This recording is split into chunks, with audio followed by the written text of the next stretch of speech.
In Good Health, brought to you by McLaren Northern Michigan.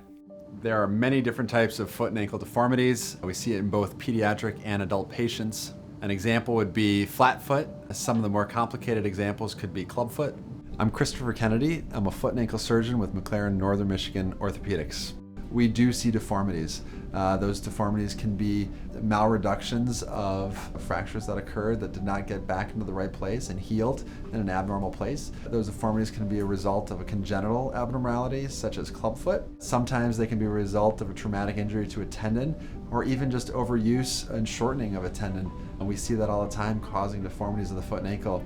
Depending on what it is, we absolutely have therapies and modalities, sometimes as simple as physical therapy with stretching and exercises to strengthen that can alleviate the pain. We do have bracing options for some people, and we also have surgical interventions that can be used to reconstruct that foot, balance it, and get you back to some form of a normal gait pattern and propulsion. To schedule an appointment or see an orthopedic specialist, go to mclaren.org/northern or call 800-248-6777.